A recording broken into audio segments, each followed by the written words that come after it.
बनता है और यही तंत्र है। दरबार इसीलिए हर पूर्णिमा पर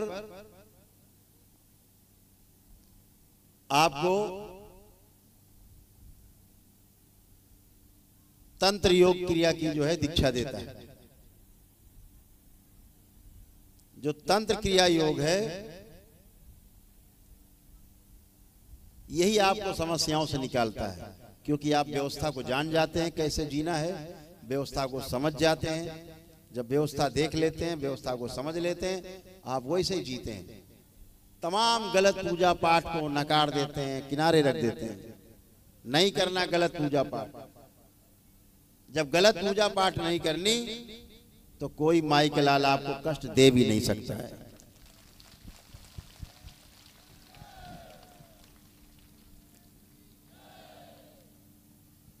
ये दरबार का वचन है आपको, आप सभी को वचन है। और जो जो वचन का पालन कर रहे हैं यहाँ बैठे हैं वो स्वस्थ होकर के बैठे हैं। गलत पूजा पाठ नहीं करनी। तमाम टोना टोटका जादू टोना झाड़ फूंक करके हम नरक में जाते हैं।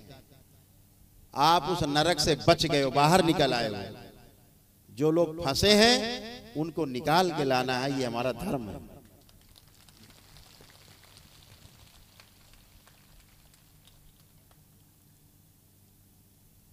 जब दरबार कहता है, लोग आते हैं, तमाम लोग यहाँ बैठे, जो पेशियां आती थी जिनको हाजिरी पेशी, कहाँ जा रहे हैं? हर मंगलवार शनिवार नारियल लेके भागे जा रहे हैं। कहाँ जा रहे हैं? चढ़ाने मंदिर में।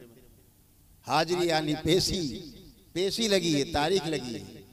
लग रहा है जैसे कोई अदालत चल रही है। सब फ्रॉड। हर शुक्रवार चले जा रहे हैं, हरी चादर लिए मजार दरगाह पे। कहाँ जा रहे हैं? हाजिरी है, हाजिरी आ रही, पेशी है। ऐसे लोगों को जो हाजिरी और पेशी का खेल खेलते हैं, इस देश की सरकार को कड़ा कानून बनाना चाहिए। ऐसे लोगों को उठा के जेल में बंद कर देना चाहिए, बाहर रहने के लायक नहीं है।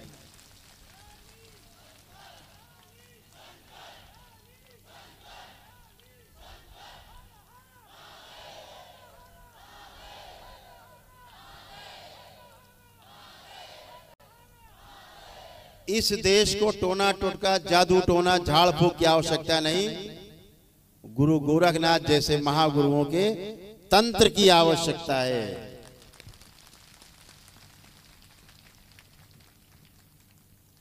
तंत्र को समझो, व्यवस्था को समझो और अव्यवस्था से बाहर निकलो। अव्यवस्था क्या है? यही झाड़ फूंक टोना टोटका जादू टोना। बलि प्रथा, बलि देना। कहाँ दे रहे हैं? माँ को बलि दिए दे रहे हैं। बकरा काटे दे रहे। बेचारा बकरे क्या दोष?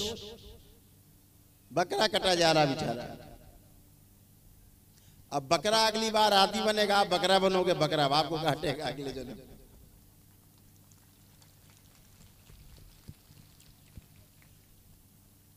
एक मौलाना बकरा काट रहे थे तो बकरा बहुत कस के हंसा।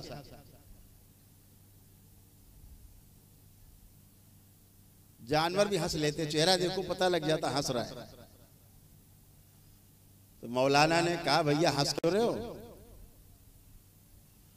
बोला नहीं नहीं कोई खास बात नहीं है। बोले हम तो तुम्हें काटने जा रहे हैं। बोले पता है काटने जा रहे हो, तभी तो हंस रहे। तो बोले बता दो जो को हंस रहे हो, आखिरी बार बता दो। बोले इसलिए हंस रहे हैं कि अगली बार देखो तुमको हम काटेंगे।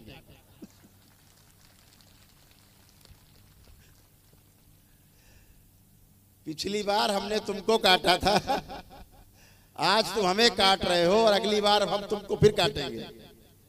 ये खेल कभी बंद नहीं होता।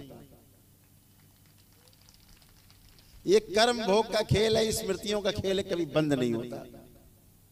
निरीह जानवर की हत्या धर्म के नाम पर करना। आपको मांस खाना है, कुछ भी खाना आप खाइए, इसमें कोई आपत्ति नहीं है। आप क्या खाते पीते आपका निजी अधिकार है। लेकिन धर्म के नाम पर हिंसा करना यज्ञ के नाम पर हिंसा करना सबसे बड़ा धर्म के प्रति अपराध है, बहुत बड़ा अपराध है। यही अव्यवस्था है। मां कभी किसी की बलि स्वीकार नहीं करती। सब मां के बच्चे हैं। एक एक कण कण में शिव और शक्ति विराजमान है। मां सबकी मां है। वो मां किसी की बलि नहीं लेती, किसी की हत्या करानी नहीं चाहती। दैत्य बलि लेते हैं। ये बलि जो आप देते हो, ये दैत्य बलि लेते हैं। दैत्य स्मृतियां मजबूत होती हैं, फिर वो आपको और तंग करती हैं। बदमाशों से, आप गुंडों से भीख मांगो कि हमें पड़ोसी तंग कर रहा है, जरा उसको समझाओ, तो गुंडा वो तो आप पड़ोसी को तो समझा देगा, लेकिन वो गुंडा आपको पूरे जीवन भर तंग करेगा। आप एक क्वार्टर, एक आधी, एक बोतल पिला करके गुंडे ले आओ 4, पड़ोसी को धमका देंगे, लेकिन अब वो बोतल आपकी परमानेंट स्टार्ट हो जाएगी। जब आप बोतल नहीं दोगे तब आपको मारेगा। फिर ऐसे ही बलि, बलि से बचना है। मां कामाख्या के दरबार में जितने पंडित, पुरोहित और ट्रस्टी, हमने उनसे कहा कि दरबार में होने वाली बलि को बंद कर दिया जाए। अगर इस बलि को मां के मंदिर में बंद नहीं करोगे, परिसर में कुड़ कुड़ करके, तिल तिल करके, सड़ सड़ के मरोगे। ध्यान रखना, ये मां का श्राप है।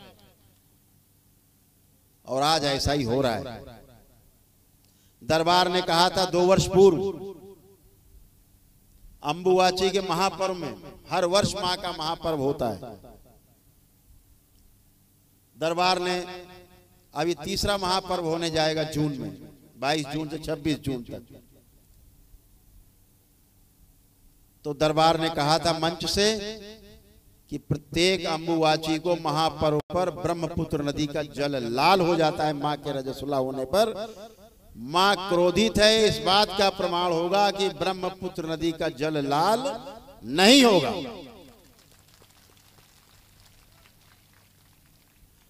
2 अंबुवाची महापर्व हो गए, ब्रह्मपुत्र नदी का जल लाल नहीं हुआ।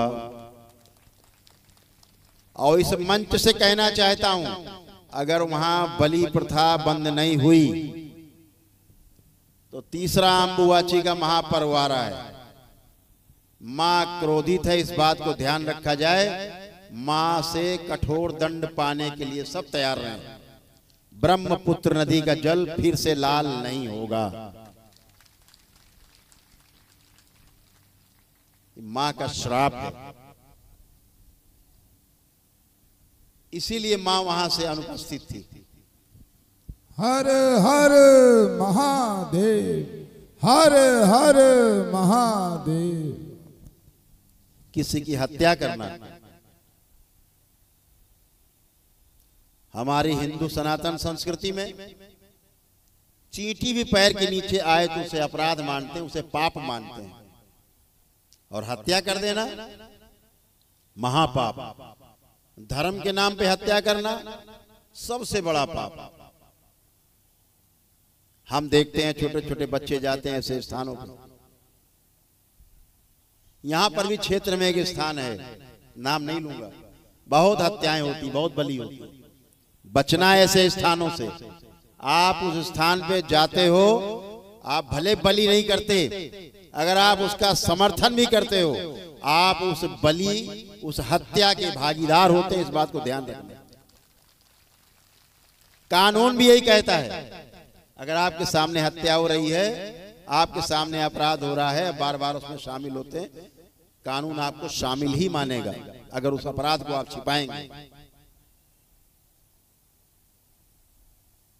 इस भौतिक जगत के कानूनों में और सूक्ष्म जगत के कानूनों में बहुत ज्यादा फर्क नहीं है, लगभग एक जैसे। तो बलि प्रथा से बचना है। जो हमारे समक्ष लोग आके खड़े होते हैं, हम देखते हैं दरबार दिखाता है कि कई जगह से कटा फटा इसका सूक्ष्म शरीर है। क्यों? इसके पुरखों ने, इसके पूर्वजों ने बलि कराई है, बलि दी है। मैं पूछता हूं तुम्हारे यहाँ बलि होती थी? हाँ गुरुजी बलि होती थी, बलि करते थे हमारे पूर्वज, पिताजी करते थे, हम ही कराए हैं। दरबार संकल्प कराता उन्हें कि अब कभी नहीं करेंगे, इस पर उन्हें क्षमा मिलती है और वो स्वस्थ होते हैं।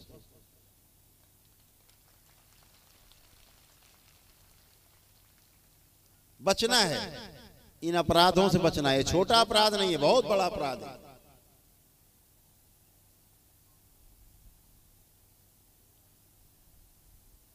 मां सबसे ज्यादा कुपित होती है, मां के क्रोध से बचना है। और जहां इस प्रकार की बलियां होती हैं, सब श्रापित देवियां, सब श्रापित, मां के द्वारा निष्कासित। वो मां नहीं है, मां की पुत्रियां नहीं है, निष्कासित है। ऐसे स्थानों में पूजन करने से, गलत सलत पूजन पाठ करने से, वहां से जुड़ने से आप में कष्ट आते हैं, रोग बढ़ते हैं। बचना है। तो हमेशा ध्यान रखो कि हमें व्यवस्था की तरफ ध्यान देना है। आपका परिवार सबसे सुंदर परिवार है, इस बात का हमेशा ध्यान रखो।